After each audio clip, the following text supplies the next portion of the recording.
क्या है, ठीक है। तो सबसे पहले तो आपको ये जानना पड़ेगा सत्कार्यवाद, असत्कार्यवाद और सत्सत्कार्यवाद को समझने के लिए सबसे पहले आपको क्या जानना पड़ेगा, कारणता सिद्धांत क्या है। तो क्या है कारणता सिद्धांत, ठीक है। दूसरा, कारण और कार्य क्या है,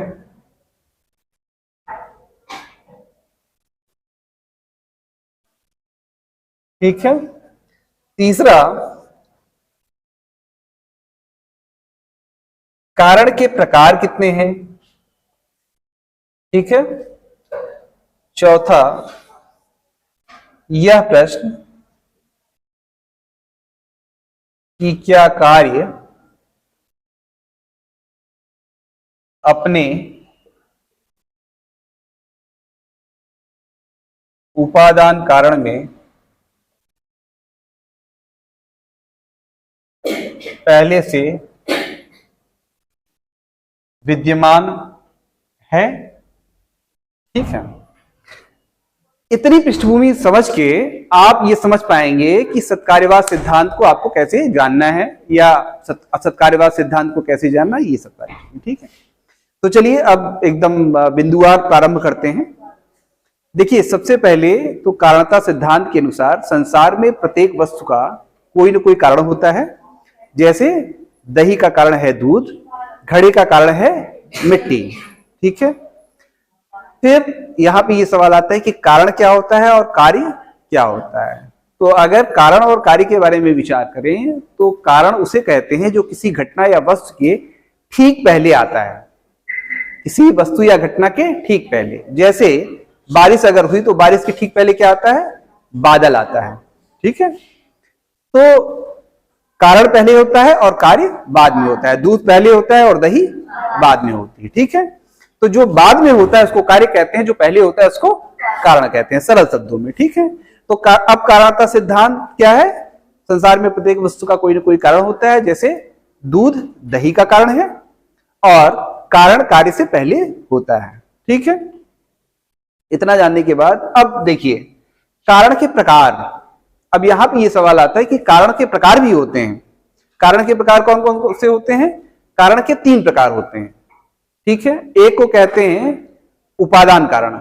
उपादान कारण का मतलब होता है कि वह चीज, वह सामग्री जिससे किसी कार्य का निर्माण होता है। उदाहरण के रूप में जैसे दही है, दही एक कार्य है, दही का उपादान कारण है दूध, दूध से ही दही बनती है, ठीक है। तो इसको कहते हैं उपादान कारण। उपादान कारण का मतलब होता है कि जिससे वस्तु का निर्माण होता है उसको क्या कहते हैं, उपादान कारण कहते हैं। दूसरा होता है निमित्त कारण। क्या होता है, निमित्त कारण। निमित्त कारण का मतलब होता है कि जो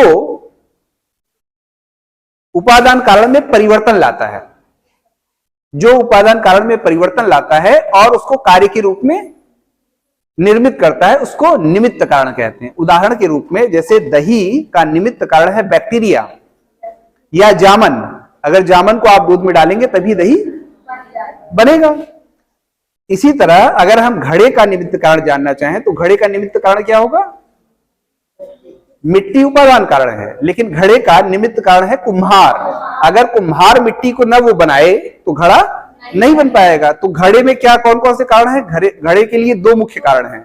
उपादान कारण अर्थात मिट्टी जिससे घड़े का निर्माण हुआ है, और दूसरा निमित्त कारण जो मिट्टी में परिवर्तन लाता है और घड़े का निर्माण करता है, जैसे कुम्हार, ठीक है। तीसरा कारण है असमवायी कारण, जिसको कहते हैं, ये इतना महत्वपूर्ण नहीं है, अगर आप इसको नहीं भी समझते हैं तो कोई दिक्कत नहीं। असमवायी कारण होता है किसी कार्य का गुण, किसी कार्य के गुण को असमवायी कारण कहते हैं। तो मुख्य रूप से आपको यहां पे ये समझना है कि जो कारण है वो 2 प्रकार का होता है मुख्य रूप से। असमवायी कारण को भी आप ले सकते हैं लेकिन यहां इतना रिलेवेंट नहीं है। तो किसी कार्य के 2 कारण होते हैं, कौन कौन से, उपादान कारण और निमित्त कारण। उपादान कारण और निमित्त कारण। उपादान और निमित्त। जो उपादान कारण होता है, उपादान कारण वह है जिससे किसी वस्तु का निर्माण होता है, ठीक है। उदाहरण के रूप में आप घड़े का उदाहरण याद रख सकते हैं कि घड़े का निर्माण किससे हुआ है, मिट्टी से हुआ है, तो मिट्टी घड़े का उपादान कारण है।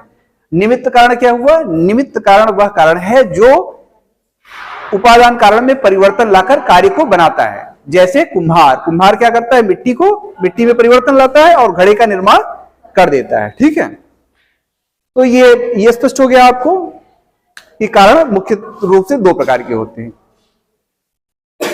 अब फिर यहां यह प्रश्न आता है कि क्या कार्य अपने उपादान कारण में पहले से था या नहीं था? कार्य अपने उपादान कारण में पहले से था या नहीं था? इसका मतलब ये कि क्या, जैसे उदाहरण के रूप में अगर हम घड़े को देखें तो क्या घड़ा मिट्टी में पहले से था या नहीं था? ये सवाल उठता है। क्या दही दूध में पहले से था या नहीं था? तो आपका क्या मानना है? क्या दही दूध में पहले से था? नहीं था, नई चीज है। दही नई चीज है, दूध अलग चीज है ना? आप यही मानते हैं। ठीक है, तो देखिए इसी प्रश्न का दार्शनिकों ने जो उत्तर दिया है, तो चार तरह से उत्तर दिया है। एक तो चार्वाक को छोड़ दीजिए, चार्वाक स्वभाववाद को मानता है, वो आकस्मिकतावाद को मानता है। ठीक है, चार्वाक को छोड़ देते हैं। तीन प्रकार के मुख्य जो सिद्धांत बचे वह है सत्कार्यवाद। ये मानता है कि कार्य अपने उपादान कारण में पहले से था। जैसे घड़ा अगर कहें तो घड़ा मिट्टी में पहले से था, ये ऐसा मानता है। असत्कार्यवाद, असत्कार्यवाद ये मानता है कि नहीं, घड़ा मिट्टी में पहले से नहीं था, एक नया प्रारंभ है। जैसे आपने कहा कि दही दूध से अलग है और दही नई चीज है, दूध अलग चीज है, तो ये कहता है कौन? असत्कार्यवाद, कि कार्य अपने कारण में असत था। कार्य अपने कारण में असत था, इसका मतलब है उपादान कारण में। ठीक है, उपादान कारण में असत है। ठीक है, और तीसरा है सदसत कार्यवाद, जो ये मानता है कि कार्य अपने कारण में पहले से था भी और नहीं भी था। ठीक है, ये तीन प्रकार के सिद्धांत है। अब इसको अगर हम समराइज कर लें, इसको हम संक्षेप में कर लें तो बड़ा सरल हो जाता है आपके लिए। देखिए, अगर आपसे पूछे कोई कि कारणता सिद्धांत को बताइए, तो आप कहेंगे कि संसार में प्रत्येक वस्तु का कोई ना कोई कारण होता है। जैसे दही का कारण है दूध और घड़े का कारण है मिट्टी। उसके बाद फिर आप बताएंगे कि कारण मुख्य रूप से दो प्रकार के होते हैं। ठीक है, वैसे तीन होते हैं लेकिन मुख्य रूप से दो प्रकार के होते हैं। कौन कौन से? उपादान कारण और निमित्त कारण। फिर आप बताएंगे कि उपादान कारण वह होता है जिससे कार्य का निर्माण होता है। जैसे घड़े का निर्माण मिट्टी से होता है, तो मिट्टी घड़े का उपादान कारण है। और फिर बताएंगे कि निमित्त कारण वह कारण होता है जो उपादान कारण में परिवर्तन लाता है और परिवर्तन लाकर कार्य को बनाता है। जैसे मिट्टी में परिवर्तन लाकर कुम्हार घड़े को बनाता है, तो कुम्हार घड़े का क्या हुआ? निमित्त कारण हुआ। ठीक है, ये स्पष्ट हो गया। कारणता सिद्धांत, दो प्रकार के कारण, उपादान और निमित्त, और उसकी व्याख्या, ये स्पष्ट हो गया आपको। ठीक है, अब इसके बाद फिर ये सवाल आता है, यहीं से फिर ये सवाल आता है, ये सभी मानते, इतना जितना मैंने बताया ये सभी दार्शनिक मानते हैं, जितने दार्शनिक है सब मानते हैं, चाहे असत्कार्यवाद हो, चाहे सत्कार्यवाद हो, चाहे जो भी हो, तो वो सब मानते हैं कि हाँ, प्रत्येक कार्य का कोई कारण होता है और दो प्रकार के कारण होते हैं, उपादान और निमित्त। ये सभी मानते हैं। यहां पर समस्या, यहां पर ये झगड़ा आपस में कब करते हैं? ये झगड़ा तब शुरू करते हैं जब ये कहते हैं कि ये बताइए कि कार्य क्या अपने उपादान कारण में पहले से था या नहीं था? उपादान कारण में, ध्यान रखना, निमित्त कारण में नहीं। कार्य अपने उपादान कारण में पहले से था, मतलब जिस चीज से वो बना है क्या उस चीज में पहले से वो चीज थी? ठीक है, इसी प्रश्न का जो जैसा उत्तर देता है उसका वैसा सिद्धांत हो जाता है। जैसे सत्कार्यवाद कहता है हाँ, कार्य अपने कारण में, अपने उपादान कारण में पहले से था, सत्कार्यवाद हो गया। ठीक है, फिर दूसरा कहता है कि नहीं, कार्य अपने कारण में पहले से नहीं था, वो नई चीज है, असत्कार्यवाद हो गया। फिर जो ये कहता है कि नहीं, कार्य अपने कारण में था भी और नहीं भी था, वो सदसत कार्यवाद हो गया। ठीक है, तो सत्कार्यवाद आप देख ही रहे हैं, ये है असत कार्यवाद और ये है सद कार्यवाद। ठीक है, तो ये तीन तरह के उत्तर मिलते हैं और तीन तरह के दार्शनिक सिद्धांत प्रस्तुत किए जाते हैं। ठीक है, सत्कार्यवाद, असत्कार्यवाद और सत्कार्यवाद। ठीक है, तो ये पृष्ठभूमि आपने समझ ली कि कारणता क्या है और कारणता के कितने प्रकार हैं और भारतीय दर्शन में किस चीज पर विवाद होता है। विवाद का मुख्य कारण है कि कार्य अपने उपादान कारण में है या नहीं है। ठीक है, ये पृष्ठभूमि आपने समझ ली। इसके बाद अब हम सत्कार्यवाद सिद्धांत को समझने का प्रयास करेंगे कि सत्कार्यवाद सिद्धांत क्या है। अगर आपने इस पृष्ठभूमि को समझ रखा है तो बड़ा सरल हो जाता है आपके लिए। जैसे अगर आपसे पूछा जाए कि सत्कार्यवाद सिद्धांत क्या है, तो बड़े आराम से आप बता सकते हैं कि सत्कार्यवाद सिद्धांत, सत्कार्यवाद मतलब कार्य अपने उपादान, वह सिद्धांत जो ये मानता है कि कार्य अपने उपादान कारण में पहले से विद्यमान होता है, पहले से उपस्थित होता है, उस सिद्धांत को क्या कहते हैं? सत्कार्यवाद कहते हैं। बड़े आराम से आपने बता दिया सत्कार्यवाद क्या है। जो सिद्धांत ये मानता है कि कार्य अपने कारण में पहले से उपस्थित है, उसको सत्कार्यवाद कहते हैं। ठीक है, ठीक। फिर दूसरी बात जो आप बताएंगे, अब देखिए यहां पर मैंने आपको पहले बताया कि भारतीय दर्शन में प्रत्येक दार्शनिक मत अलग अलग कारणता सिद्धांत को स्वीकार करते हैं। तो यहां पे आपको ये जानना पड़ेगा कि ये किसका सिद्धांत है, कौन ये मानता है, कौन संप्रदाय ये मानता है कि सत्कार्यवाद सिद्धांत है। तो ये सांख्य और वैशेषिक मानते हैं। दो मत हैं, सांख्य और वैशेषिक। ठीक है, ये मानते हैं कि कार्य अपने कारण में पहले से उपस्थित होता है, कार्य अपने कारण में पहले से विद्यमान रहता है, कार्य अपने कारण में पहले से सत्य है। तो ये जो दो दार्शनिक संप्रदाय है वो ये मानते हैं कि कार्य अपने कारण में पहले से उपस्थित होता है, इसलिए इनके मत को सत्कार्यवाद कहते हैं। ठीक है, तो दो सेंटेंस आपने देखे। पहला क्या कि वह सिद्धांत जो ये मानता है कि कार्य अपने उपादान कारण में पहले से है, उसको क्या कहते हैं? सत्कार्यवाद सिद्धांत कहते हैं। इस सिद्धांत के समर्थक दो दार्शनिक संप्रदाय हैं, सांख्य और वैशेषिक। फिर तीसरी लाइन जो आपको जाननी चाहिए वो ये जाननी चाहिए कि इसको एक्सप्लेन करना है आपको। इसको एक्सप्लेन कैसे करना है कि कार्य जो अपने उपादान कारण में पहले से, इसी को एक्सप्लेन करना है। तो सांख्य दर्शन ये कहता है कि कार्य अपने उपादान कारण में पहले से उपस्थित होता है और कार्य और कारण एक ही वस्तु के दो पक्ष हैं। कार्य और कारण एक ही वस्तु के दो पक्ष हैं। जो अव्यक्त है, जो अभी प्रकट नहीं हुआ है, उसको कारण कहते हैं, और जो प्रकट हो जाता है उसको कार्य कहते हैं। जैसे दही दूध में छुपा हुआ है, ठीक है, लेकिन अभी प्रकट नहीं हुआ है, तो जब प्रकट हो जाएगा तो दूध दही हो जाएगा। मट्ठा दही में छुपा हुआ है, जब प्रकट हो जाएगा तो मट्ठा हो जाएगा। ठीक है, तो एक ही वस्तु है, दोनों एक ही वस्तु है। जैसे मट्ठे और दही में आप अंतर नहीं कर सकते। जो छुपा हुआ है वो कारण है, और जब वो प्रकट हो जाता है तो क्या है? कार्य। ठीक है, तो अगर आपको इसका इंट्रोडक्शन देना हो तो बड़े सरल शब्दों में आप दे सकते हैं कि वह सिद्धांत जो मानता है कि कार्य अपने उपादान कारण में पहले से है, उसको सत्कार्यवाद सिद्धांत कहते हैं। इस सिद्धांत के समर्थक सांख्य और वैशेषिक हैं। इनके अनुसार कार्य और कारण एक ही वस्तु के दो पक्ष होते हैं। ठीक है, कारण अव्यक्त है या प्रकट नहीं हुआ है, और कार्य वह है जो प्रकट हो जाता है, इसलिए दोनों एक ही वस्तु के दो पक्ष हैं। ठीक है, अब देखिए सांख्य वैशेषिक इसके मुख्य समर्थक हैं, लेकिन इसके अलावा और भी जो दार्शनिक हैं वो इस सिद्धांत को स्वीकार करते हैं। ठीक है, और कौन स्वीकार करते हैं? इसी के साथ शंकराचार्य और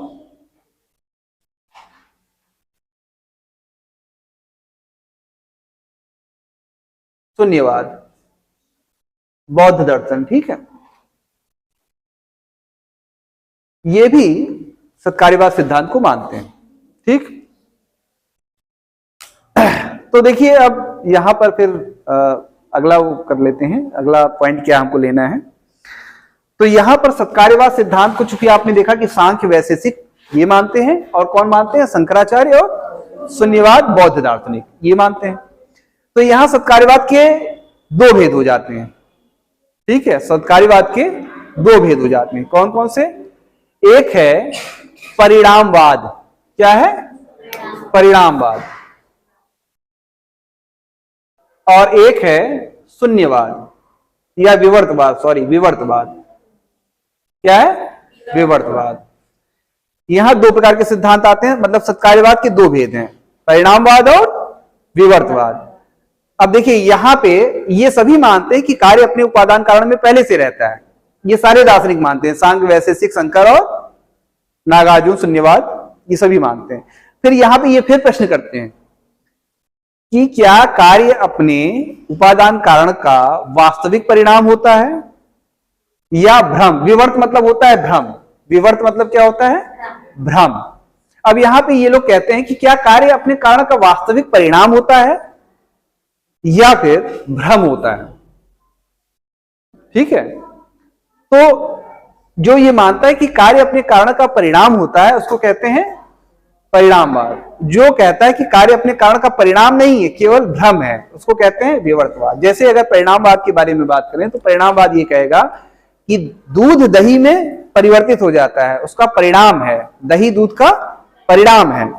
लेकिन विवर्तवाद से पूछेंगे तो कहेगा कि नहीं, दही दूध में पहले से है, लेकिन दही उसका भ्रम है, आभास है। ठीक है, तो इसको, ये दो प्रकार के सिद्धांत है, परिणामवाद और विवर्तवाद। परिणामवाद कहता है कि कार्य अपने उपादान कारण का परिणाम होता है, विवर्तवाद कहता है कि कार्य अपने उपादान कारण का भ्रम होता है, वास्तविक परिणाम नहीं होता है। ठीक है, और परिणामवाद मानता है कि कार्य और कारण दोनों ही वास्तविक होते हैं, जबकि विवर्तवाद मानता है कि कार्य और कारण दोनों वास्तविक नहीं होते, केवल और केवल कारण वास्तविक होता है। ठीक है, तो ये दो तरह के सिद्धांत हो गए। इस सिद्धांत को सांख्य वैशेषिक मानते हैं और इस सिद्धांत को ये दोनों मानते हैं, शंकराचार्य और शून्य। ठीक है, तो इतना आपने देखा। आपने क्या क्या देखा? एक तो सत्कार्यवाद सिद्धांत क्या है, इसकी आपने व्याख्या कर दी, उसके बाद इसके दो भेद बता दिए, परिणामवाद और विवर्तवाद। ठीक, इसके बाद फिर अब यहां पे सवाल आता है कि आखिर ये कैसे कहा जा सकता है कि कार्य अपने उपादान कारण में पहले से रहता है। यहां पे एक सवाल आता है ना कि आपने कह तो दिया कि कार्य अपने कारण में पहले से रहता है, लेकिन उसके लिए तर्क क्या है, कैसे सिद्ध करेंगे?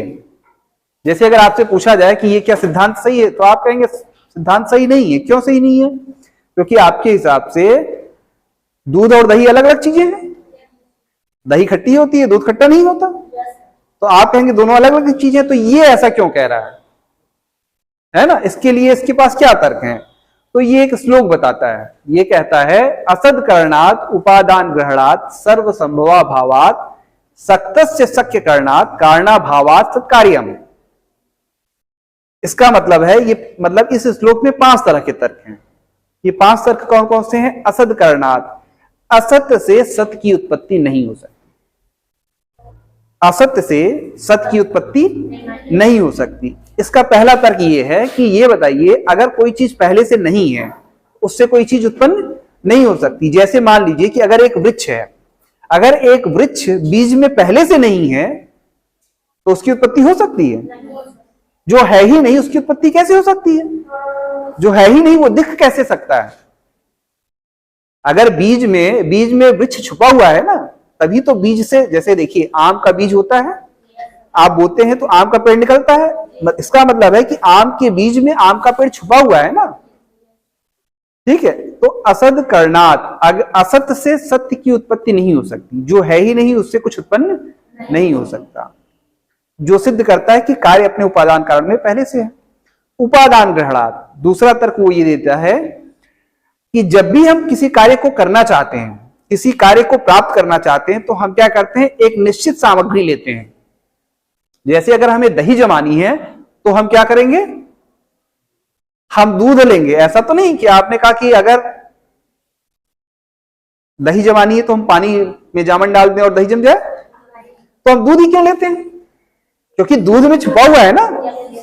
अगर दूध में दही न छुपा हुआ हो तो दूध से दही नहीं बन सकता, और अगर दूध में दही पहले से नहीं है तो हम पानी से भी दही जमा लें, क्या समस्या है बताओ? तो यह सिद्ध करता है कि कार्य अपने उपादान कारण में पहले से है। जैसे मान लो कि अगर घड़ा बनाना है तो हम बालू से घड़ा बना ले, मिट्टी से न बनाए, बालू से घड़ा बनेगा? नहीं बनेगा। तो यह सिद्ध करता है उपादान ग्रहणात। उपादान का मतलब वो सामग्री जिससे कार्य का निर्माण होता है। उपादान ग्रहणात, उपादान को ग्रहण करना, मतलब हम जिस कार्य को करना चाहते हैं वैसी सामग्री लेते हैं। तो जो सिद्ध करता है कि कार्य अपने उपादान कारण में पहले से है। सक्तस्य शक्य करणात, अर्थात कारण में कार्य को उत्पन्न करने की शक्ति होती है। अगर कारण में कार्य को उत्पन्न करने की शक्ति न हो तो कार्य उत्पन्न नहीं होगा। कैसे? जैसे मान लीजिए कि आपको तेल निकालना है, तेल कैसे निकालेंगे? सरसों का बीज लेंगे, सरसों से निकलता है, तेल से निकलता है। लेकिन हम आपसे अगर कहें कि नहीं आप तो बालू ले लीजिए, बालू से तेल निकाल लीजिए, बालू से निकलेगा? नहीं निकलेगा। इसका मतलब ये कि सरसों के तेल, सरसों के बीज में वो शक्ति है जिसके कारण वो तेल निकलता है ना। सक्तस्य शक्य करणात, मतलब कारण में कार्य को उत्पन्न करने की शक्ति होती है। अगर कारण को कार्य में उत्पन्न करने की शक्ति ना हो तो बीज तेल को नहीं निकालेगा, है ना? सही बात। अब समझ में आ रहा है? आप लोगों ने कहा था ना कि कार्य अपने उपादान कारण में पहले से नहीं रहता, लेकिन अब स्पष्ट हो रहा है। तो उपादान असत करणात उपादान ग्रहणात सर्व संभवा भावात सक्तस्य शक्य करणात। देखिए यहां पे सर्व संभवा भावात सक्तस्य शक्य करणात का ही रूप है। इसका मतलब यह है कि अगर कार्य अपने उपादान कारण में पहले से न हो या कार्य अपने कारण में पहले से न हो तो किसी चीज से कोई भी चीज संभव हो जाएगी, किसी भी चीज से कोई भी चीज संभव हो जाए। जैसे अगर वैज्ञानिकों ने चंद्रयान को भेजा, तो चंद्रयान को भेजा तो किसके आधार पर भेजा कि प्रत्येक कार्य का कोई ना कोई कारण होता है। तो अगर कोई भी कार्य किसी से भी संभव हो जाए तो किसी से भी कुछ भी आप करवा लीजिए, है ना? वो भी नहीं हो पाता। तो लास्ट में वो कहता है कारणाभावात। कारणाभावात का मतलब ये है कि अगर कारण न हो तो कार्य भी नहीं होता, और अंततः कार्य नष्ट होकर किसमें मिल जाता है? कारण में। जैसे घड़ा नष्ट होता है तो कहां मिल जाता है? मिट्टी में मिल जाता है। घड़ा नष्ट होता है तो मिट्टी में मिल जाता है, और अगर मिट्टी ना हो तो घड़ा नहीं बन सकता। अगर बीज ना हो, आम का बीज ना हो तो आम का पेड़ नहीं तैयार हो सकता। तो ये 5 तरह के तर्क देता है, ठीक है। असद करणात उपादान ग्रहणात सर्व संभवा भावात सक्तस्य शक्य करणात कारणाभावात कार्यम। इसको बड़े संक्षेप में कहें एक एक लाइन में, तो असत से सत की उत्पत्ति नहीं हो सकती, ठीक है। असत से सत की उत्पत्ति नहीं हो सकती। इच्छित कार्य के लिए निश्चित सामग्री या कारण का ग्रहण करना पड़ता है।